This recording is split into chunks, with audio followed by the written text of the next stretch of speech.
Yeah. Hey, my name's Ahmad. I'm 27 and I'm from uptown New Orleans, Louisiana. Um, I would say my relationship with New Orleans is one of, it's just kind of like home. I think the easiest way to explain it is I'm from the era of video games, and your GTA's, you start somewhere. CJ started on Grove Street, I started on Oleander, and slowly but surely the map of New Orleans opened up to me, and I just kind of live my life here.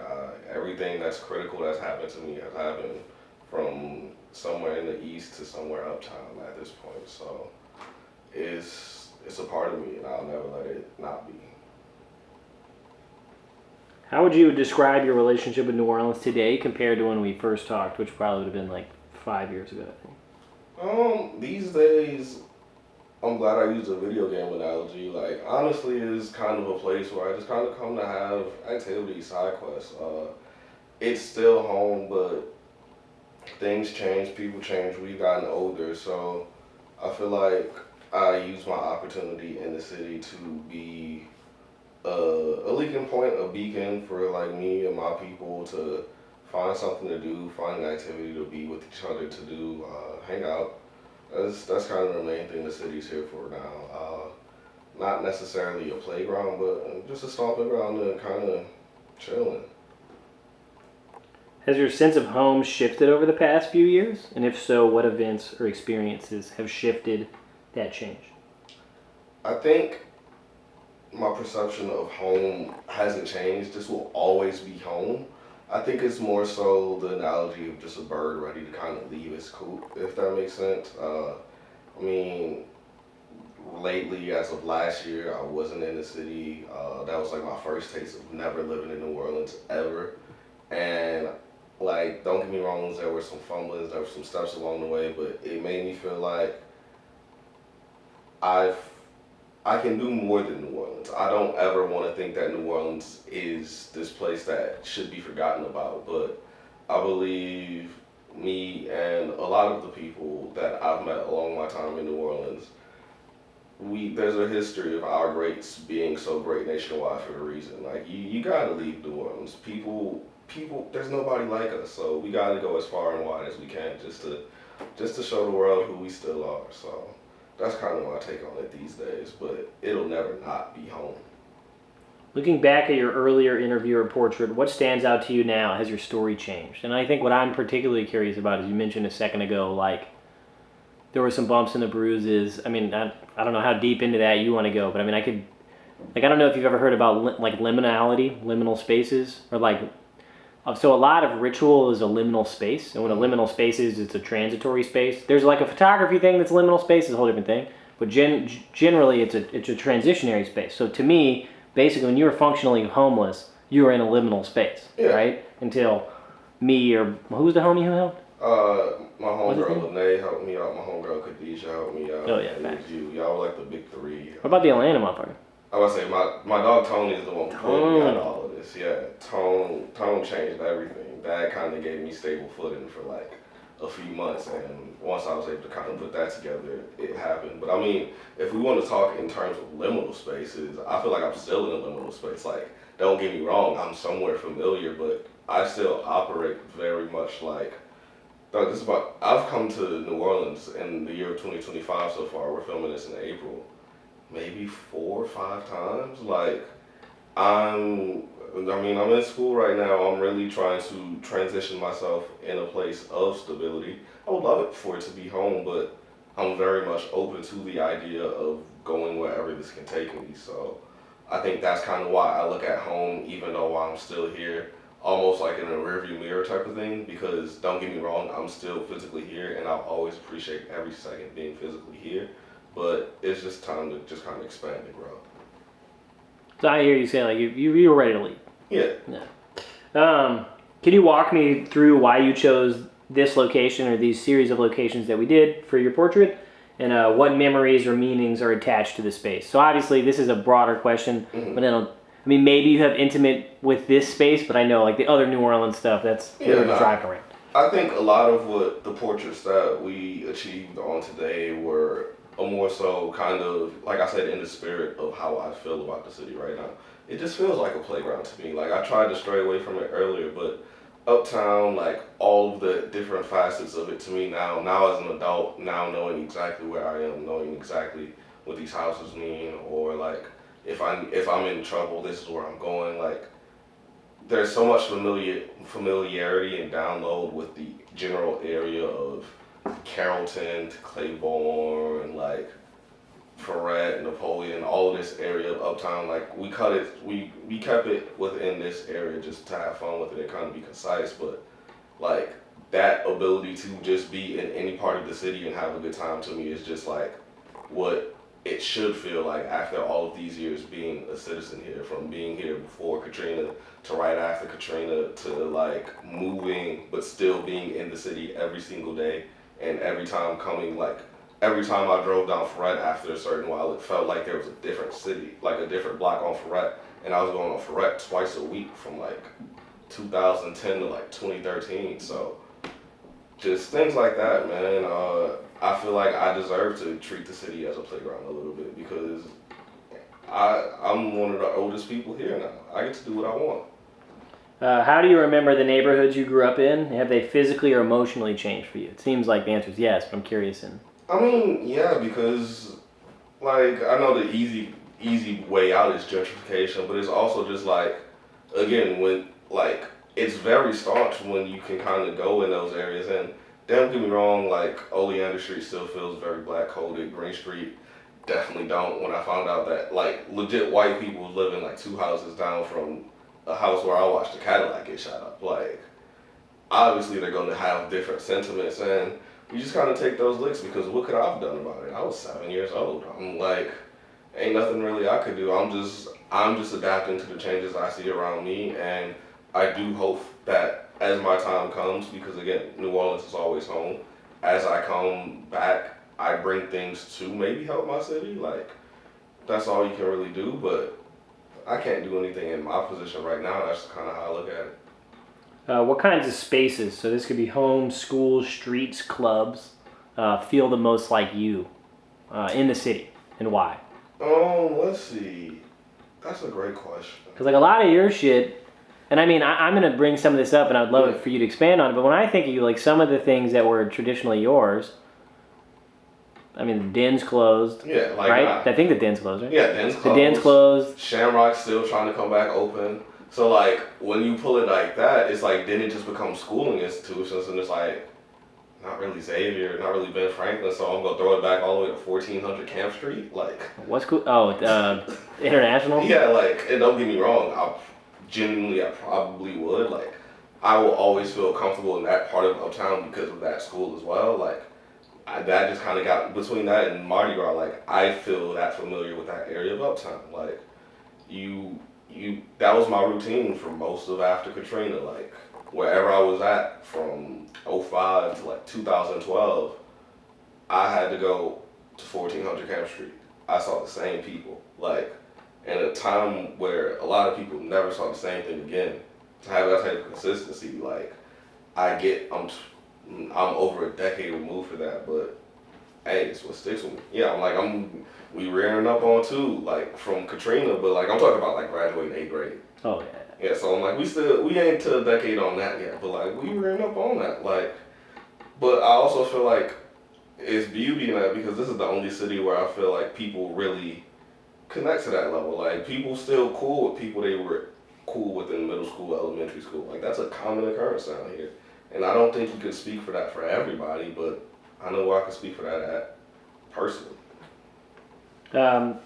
You've spoken to this a little bit, but I think maybe we can focus on the barbershop on Ferret a little bit. Like, so have you noticed changes in your community due to gentrification or environmental shift? So in theory, you might see the environmental shift more out toward the Dell. Yeah, nah, I mean, the environmental thing is always going to be like the Dell, the East, because granted, a lot of like half of the East are people that didn't live in the East before. Like, there's a lot of people who did live in the East, and those communities have always been there. But there's a lot of people like the reason the East crime went up is because people who went up like uptown, downtown, everybody was forced in the East, and that just kind of made things tragic.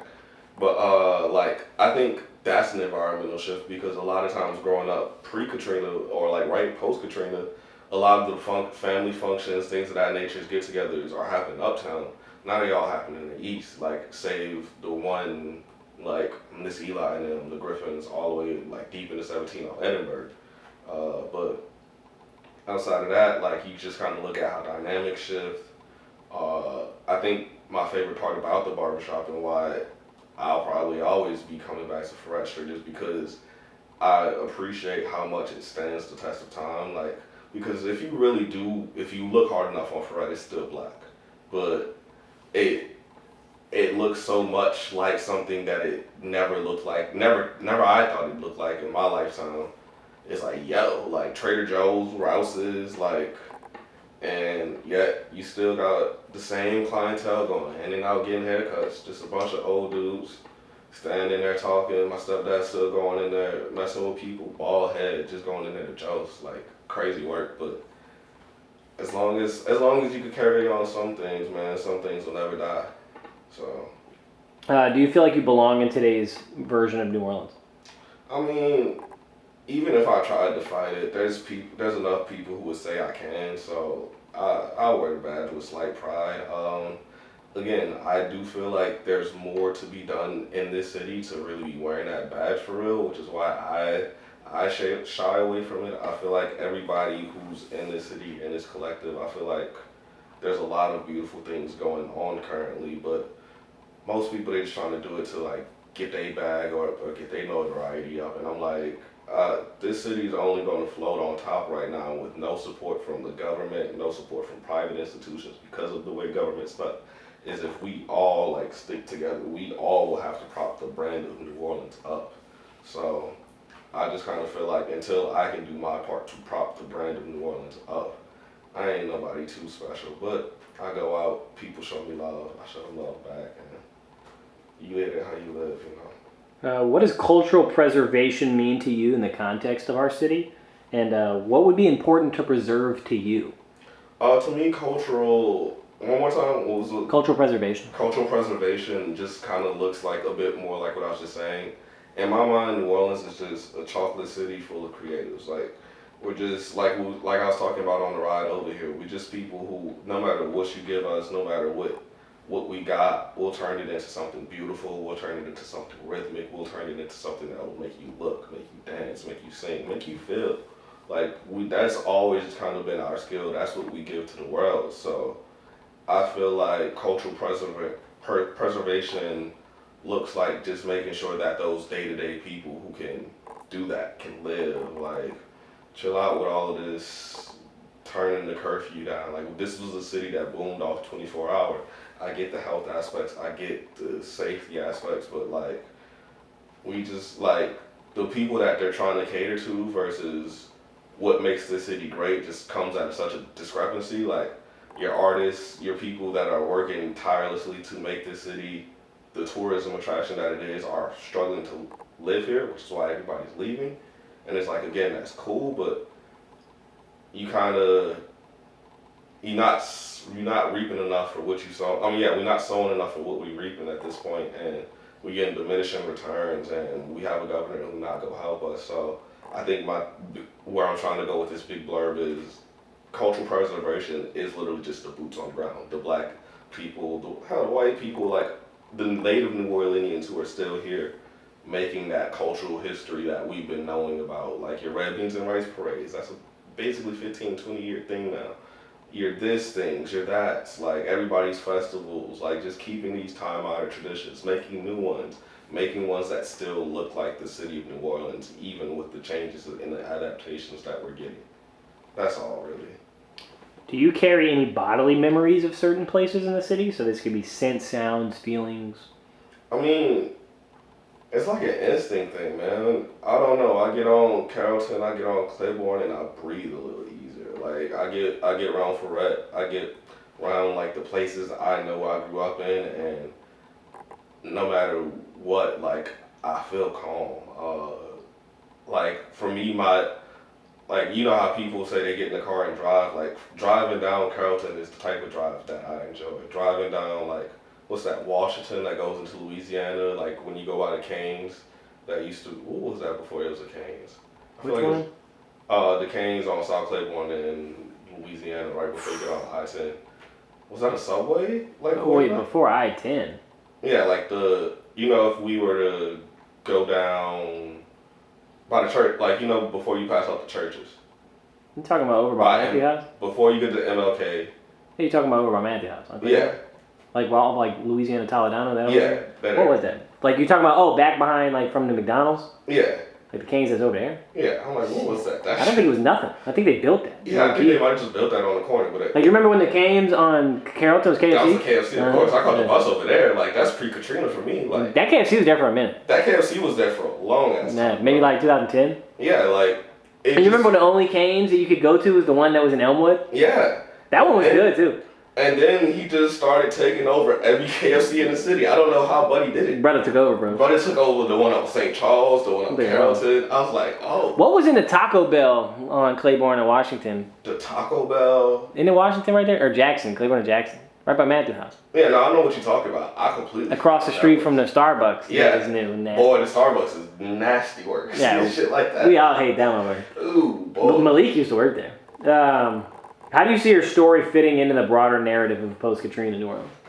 I don't know, man. I just want to be somebody who makes sure that the stories are being told, make sure that we give people the space, the platforms to keep getting these stories out. I feel like mine ain't the greatest or the biggest, but again, if we're going to preserve this city as a whole, we need to make a concerted effort to make sure that we're all seen, we're all heard, and we all do our part to share our stories. It's not like this shit didn't just affect one group of people. It affected an entire city from birth all the way to old man. Everybody's lives went on a place that we probably could have never saw had it never happened. Like that's your multiverse branch pathing off. So if that's the case, we gotta be the ones to make sure that if this city don't die, that's a part of it.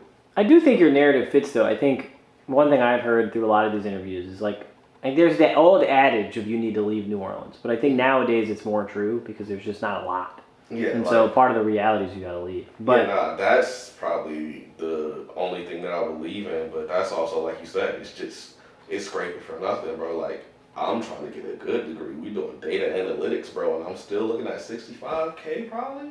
That's all. That's solid, but like out here you're rich. Yeah, I'm like, but I could easily go get 80 if you rich. Yeah, you go get 100 somewhere. That's what I'm saying. Like, what stories or truths do you think are often left out of mainstream narratives about New Orleans? I think the main thing left out of the narrative of the city is how it's like the narrative is always just one bit. Like, I think how it is with all national tragedies, unfortunately, but like I feel like us in particular is like we was a moment on the news and then we was gone, bro. Like, nah, this is every day we still feeling the effects, and I feel like every time you talk about it, people want to look at you crazy, but it's like, nah, bro. Like, I still see Katrina 20 years later every time I ride around uptown. Like, that's just the fact of the matter. Like, no matter what you say, the way the city got treated, it'll always show, because you ain't but 1 or 2 layers back on every onion in this city from Katrina, honestly. Like, whatever you do.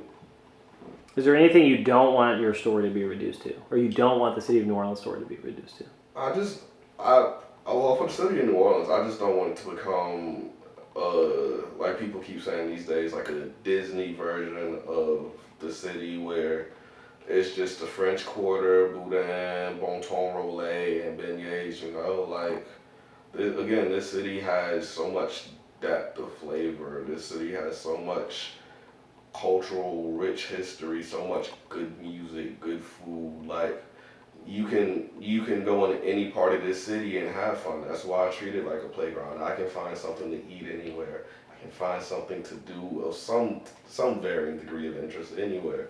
I can find something literally just walking around, looking at it, being like, that's nice, at any point of the city, from uptown, Gentilly, east, downtown. Like, West Bank. I've seen all parts of the city, and I can tell you that it's more than just the morsel that we kind of shove down everybody's throat to kind of just play it safe and assume that that's going to be enough tourism to survive off of. So, What do you hope New Orleans becomes for natives? I just hope it becomes somewhere that we can thrive in again. I So think thrive how? What does thrive mean to you? thrive just Or what would thrive look like? to me, thrive would look like people being able to live off of the fruits of their labor in the city again. Like people all the way down from waitress to like your like I know this film industry is basically gone, but like your boom guys, like anybody who has any part of making the magic happen, either in front of the camera, behind the camera, in front of the kitchen, behind the kitchen, like high, low, like if you're a part of what makes this city like boom, you're able to live comfortable yourself. Well, not comfortable, but you can pay your rent. Like, and I know that's something that's probably not go come back no time soon, but you could be hopeful. I feel like if we put together a strong enough presentation of New Orleans being this icon relic it is that you need to be feel like exploring all parts of and still revering, not just exploring, but revering all parts of. Everybody can eat at least a little bit.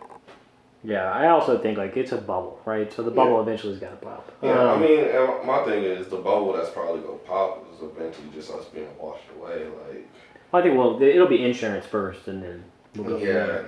nah. Where do you see yourself in 5 or 10 years? 5. We'll use 5. 5, And you can say you don't know. That's a lot of people have said that. I mean, honestly, like, I feel like. Do you see yourself here? I see myself here often. If I'm not here, I do think within these next 5, I'll be one of those people who like, I'm every Mardi Gras, I'm this holiday, I'm that holiday, I'm this milestone, I'm that milestone. Because the one thing I don't want to lose is the fact that I am still here for the people that are still here. The Coleman house parties. Coleman house parties, you know, but like also, dog, we late 20s. Like I got homies I know for sure getting married. I got homies like probably having kids, things of that nature. Like I want to be there for those moments, and if those moments are in the city, I'm here. Like that's nothing, no matter where I'm at, because I think I can get myself in a place where financially I'm comfortable enough to where that's not an issue. That's what current time is about right now. So. How do you feel about the resilience, Joes?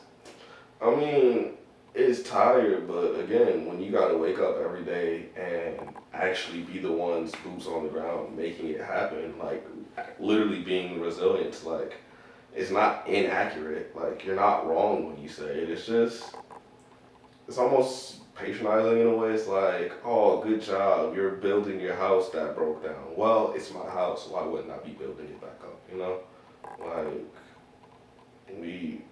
we here, man. Like a lot of people who are still here don't have a choice to some degree. So what else we gonna do? What's your Mount Rushmore in New Orleans foods? This could be foods themselves or dishes from a restaurant. And like your personal, it does not need like if your personal is gumbo, red beans, snowball, po' boy, cool. But if your shit is yakamine, fucking let me lock a in. praline. So of course Chinese kitchen egg roll. All right, Easy. that's real. Easy. I'm gonna have to figure out how to get a photo of that place. But what else we got? We got I'm gonna give it to Golden Wings. I'm so sorry to you, Manchu. I'm gonna give it to the West Bank. I'm going to give a solid these days, red beans and rice over gumbo. Red beans and rice, red beans and rice on a like week of just being a day to day like person thugging it out on your grind. That's a saving grace plate right there. And then lastly, I do feel like I gotta show love to ethnic because I made that concerted effort as I got older. I'm definitely going with the lamb biryani at Nirvana. I'm being too bougie. I'm not going with that. Scratch that from the records. I don't know, man. I go with Pandora Snowball. I get to go on there, customize whatever flavor. They be having the exotic flavors. It's Oh, fun. what flavor then? Oh, wait, not Pandora, Hanson's. Joseph horribly. Damn. Hanson's. Well, all right, what flavor from Hanson's then? Hanson's, I like the strawberry lemonade. Last year they had a watermelon mint juice. Like they just be doing different juices. Like you can get the experience of a nice shaved ice snowball while also getting like something that you won't get at a typical snowball stand. And I'm a foodie. That's fun to me. I used it and then you used it too. And it's not a part of the questions, but I kind of had a thought in the middle of this that like, and I don't want to do it because I don't want it to become mainstream, but I'm also an academic, so why would it become mainstream? What Jose, what the fuck? What is that? Come on, dog. I'm going to pretend to be somebody that doesn't already know. What the fuck is that? They're like, whoa, who? Juice is like... A what? It's everything, man. You know, everybody has a regional dialect. Your DMV folks got Joan, that's very similar. Very. You got like... Yeah, I'm not from these other places, so I can't think of them off the top of my head. Y'all got it, but for us, Joseph is everything. Person, noun, verb, adverb, not really not really an adjective for real, but it can it can be an activity or it can be a person, place, thing normally. So I can say, let's go Joseph, that means let's go do that or whatever. Or she was Jost, that means she was somebody who, I don't know, was giving back and forth somebody you talking to, it's always to do, to talk, to be, I be Joseph, dog, don't really know what to tell you. If you know, you know. If you know, you know. That's all I got for you. All right, that's real. All right, bro. We can wrap this up.